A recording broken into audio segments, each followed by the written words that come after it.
Welcome to phase 1, where you're going to master the art of putting yourself in a state of being where you feel truly loved and you are loving to others. We call this phase 1 compassion. Compassion is expressing the intention of moving from judgment to caring, from isolation to connection, from indifference or dislike to understanding. Let me give you an idea of what this means by sharing with you a story where I was less than compassionate. I was living in San Francisco. This was about 20 years ago. I love the beautiful streets of San Francisco. And one day while walking to work, there was a lady in front of me, and I noticed her opening an Oreo cookie, and then as she put the cookie in her mouth, she dropped the cookie wrapper directly in front of me. That pissed me off, because I don't like litter bugs. So I picked up my pace. I reached below, grabbed that Oreo wrapper, picked up my pace again, overshot her, dumped it in the bin, then glanced over my shoulder and gave her the look. You know the look? That look that you're disgusted or judging someone for less than what you perceive as appropriate behavior. She looked up at me with the cookie still in her hand. Her eyes opened up, and then she started bawling and crying and crying and crying, and I was stunned. I wasn't trying to offend her. I simply wanted to teach her a lesson. I simply wanted to show her that you shouldn't be litter bugging in my city, in our city. And so I asked her, well, why are you crying? All I did was pick up your garbage.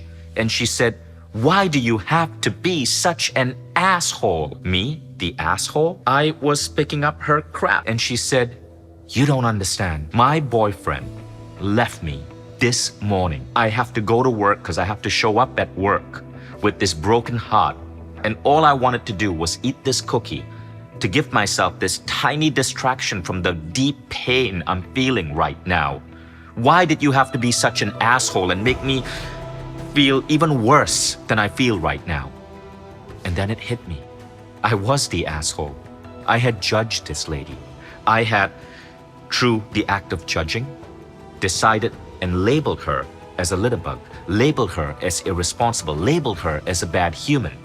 And then I wanted to teach her a lesson, make her feel humiliated for her dropping the wrapper by dumping it in a bin in front of her and turning to look at her.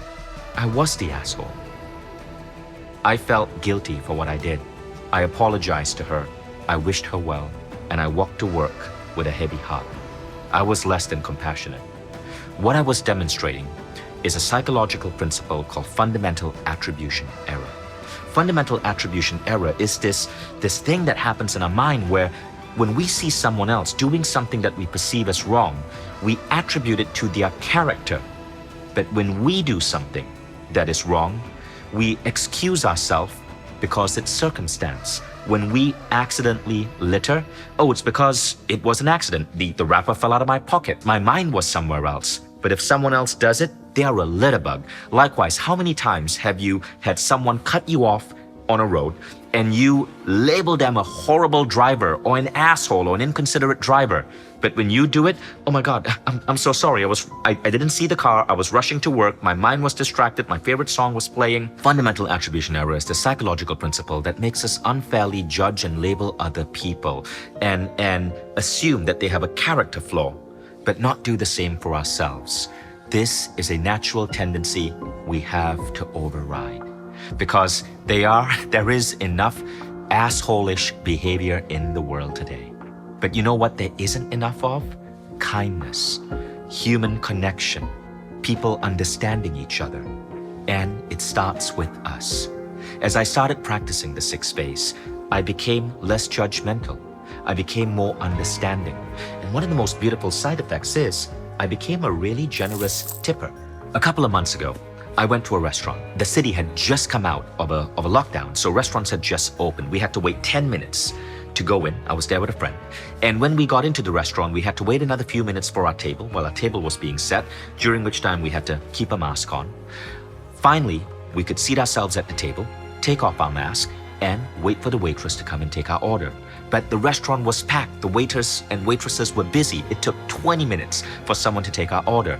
And then when our order was taken, all I'd asked for was a cup of black coffee to get started. It took 20 minutes for that coffee to come to me. Finally, another 20 minutes later, and our food came. My coffee was served cold. The food was served late. But as we left that restaurant, I decided to leave the waitress a 20 euro tip on a bill that was maybe 40 euros. My friend turned to me and said, "What are you doing? Vishen, this service here was horrible. The waitress got our order wrong. We were waiting for so long. Why are you giving her a 20 euro tip?" But I saw it in a different way. I explained to my friend, well, look, the reason I want to give this waitress a 20 euro tip is because when I put myself in her shoes, I can see what she's going through. While the restaurant was shut during the pandemic, perhaps she was fearful that she might never have a job again.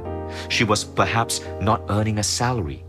Finally, when the restaurant opens, she has to shuttle around this restaurant completely packed with new patrons while wearing a mask for 12 hours straight.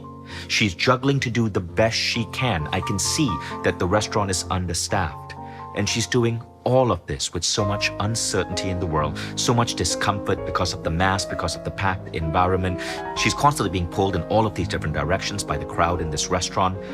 And so I forgive her. I understand her. I don't mind that my food is late. I don't mind that my coffee was served a little bit cold. I'm just happy I'm getting to eat out again after being shut at home for so long.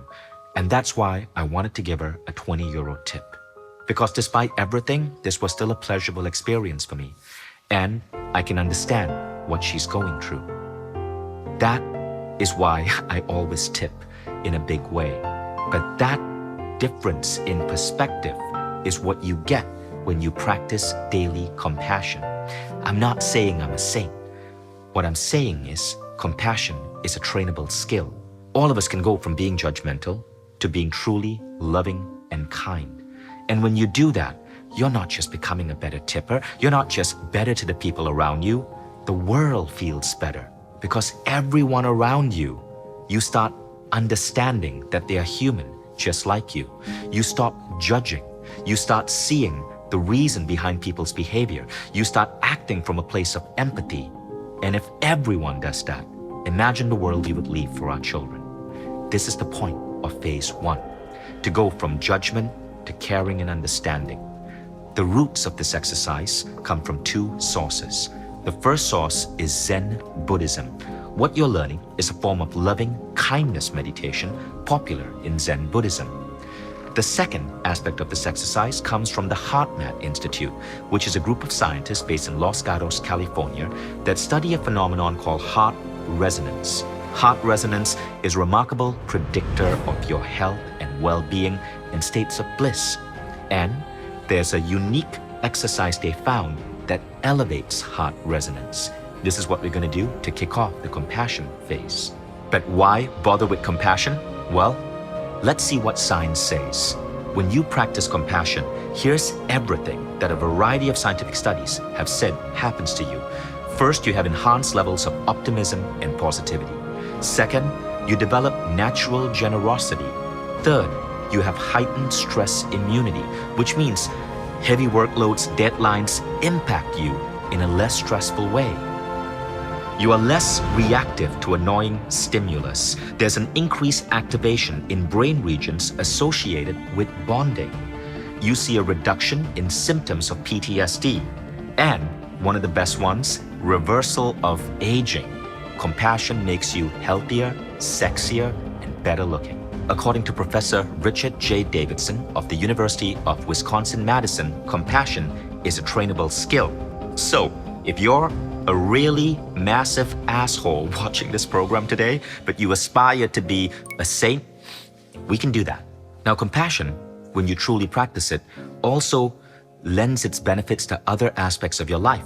Let's talk about dating. Multiple studies have showed that one of the most attractive qualities a man sees in a woman is a loving heart and compassion.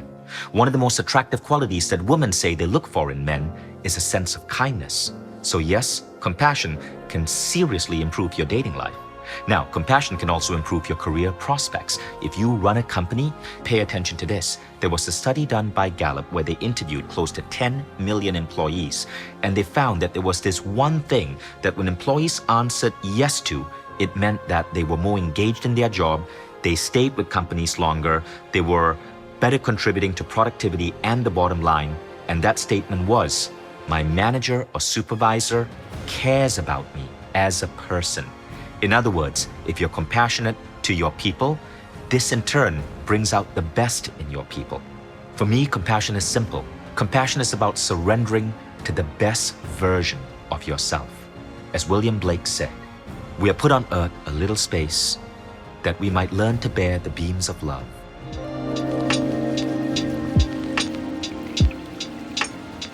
So how do we practice compassion? Well, here's the exercise. Now remember, I said that this exercise starts with a modality devised by the HeartMath Institute of Los Gatos, California. You're going to generate feelings of compassion within you by closing your eyes and seeing in front of you the face of someone you love. This could be a human being, it could also be a pet. For me, it's my daughter, Eve. She's got the cutest face, and every time I see Eve, I just am filled with compassion and love. It's often this way when it comes to our children. For you, it might be your partner, your lover, your parents, your grandparents, your child, your nephew, your niece. It might be a close friend. You can pick a different person every day if you want to, but see a face of someone you love. Now, as you see that face, you're going to imagine in your heart the feeling of that love. So I would imagine the love I have for Eve right here in my heart area. And then you're going to give that love a color. So I often see compassion as the color light blue. Now, interestingly, in studies by the HeartMath Institute, simply doing this changes your heart resonance to a healthier, more beneficial level for your well-being. But now what you're going to do is, you're going to do a breathing exercise. You're going to breathe in. And as you breathe out, you're going to imagine this light blue love, or whatever color you see it, expand until you're filled in a bubble of this love. And you're going to feel this compassion that you felt for the other person towards yourself in this bubble. Let's stop here for a moment. Today, most of us need to cultivate more feelings of self-love. It's not narcissism to feel love for yourself. If anything, most of us don't have enough love for ourselves. When you can channel compassion and fill yourself with love, you're less needy of love from others. This is massive and significantly improves the quality of your relationships. Neediness is a turnoff. But when you are so filled with love that you are not demanding that people give you love in some particular way because you feel incomplete, you are better able to show up as your best self in the world and be a better partner in any type of relationship. So this is why we start by seeing someone you love, practicing that feeling of compassion, taking a deep breath, and as you exhale, you fill yourself with love. You see yourself in a bubble of your own compassion. But you now take another deep breath, and as you exhale, you see the entire building you're in. It could be an office, it could be your home, covered in this bubble of love. Now, if you're living in an apartment block, you take another deep breath, and as you exhale, you see the entire apartment block. Or if you're living in a home, the entire neighborhood filled with the bubble of your love. Imagine your apartment block as if you're looking at it through a helicopter. Your neighborhood could be something that you're looking at through Google Maps, or maybe a 3D idea of your neighborhood. And then as you do this, you feel this feeling of compassion towards all life in your apartment, in your neighborhood, your friends, family, neighbors, all the plant life and animal life. Now, if you want, you could repeat, and what the Buddhists do is they repeat a blessing. The blessing could be, may you be free of pain and suffering. May your day go joyously. You could come up with any blessing you want. Now you take another deep breath, and as you exhale, you see this bubble of compassion fill your entire city. Imagine looking at your city as if you're in a helicopter, or seeing your city on a map, but see your entire city filled with the light of this compassion. Then you take another deep breath, and as you exhale, you see this compassion extend to fill your entire state or country. Then you take another deep breath, and as you exhale, you see this compassion fill the entire planet Earth. Your last image is the image of the Earth in front of you, covered in the light of your compassion. You can repeat a mantra, May you be free of all suffering and pain. May your day be filled with joyousness and positivity. But you feel this feeling of compassion to all life on earth. And then you're done. Now, as you're taking these deep breaths, you're also practicing mindfulness, and you're practicing putting yourself into a deeper state of meditation. And with that, with the image of the earth, you now have completed phase 1. The beautiful thing about this exercise is when you go out that day, you are going to feel more at peace with everyone around you. Someone who suddenly might raise their voice at you unnecessarily in the office, rather than trigger you, you will notice as you practice this, you start being able to observe them and understanding, that person might be stressed out. But you don't judge them. You start becoming a better tipper. You start becoming a kinder soul. You start smiling at people as you bump into them in the street. And the beauty of this is life just seems better. Your town, your city, the people you work with, your company, everything starts to slowly get better and better. And as you walk with this compassion, as you infuse everything in life around you with this compassion, what you will find is that people will start reacting to you differently. There will be less unkindness in your life and more love. Compassion is an energy. We feel it at a subtle level. And when we feel someone who's truly compassionate towards us, we return that gift to them. You start walking the world in a different way. You start lighting up a room when you walk in that room, and people will react accordingly. Of course, this doesn't happen the first time you do it. Compassion is a trainable skill, but the more you do it, the more and more powerful this ability will be. And soon you will be magnetic, and you will have an incredible positive effect on people every time you step into a room. So, let's get started. What I'm going to do next is guide you through the exact compassion ritual I just explained. This is phase 1. Now, when you do this ritual, it's going to end up being only about 2 to 3 minutes. That's exactly why the 6 phase is so effective. You're getting an immediate shift in your well-being, in the way you show up in the world, for minutes for each of these exercises. So now, I want you to find a comfortable position, sit and relax. You could be in your bed, you could be sitting on a chair. It doesn't matter what time it is today. And I'm going to guide you through the compassion meditation. This is going to take just a few minutes. When you're done, you can choose to jump to lesson 2, and then I'm going to guide you through the compassion meditation and layer on the gratitude meditation. Or you can choose to take a break for today and go to the gratitude lecture and meditation tomorrow. You decide.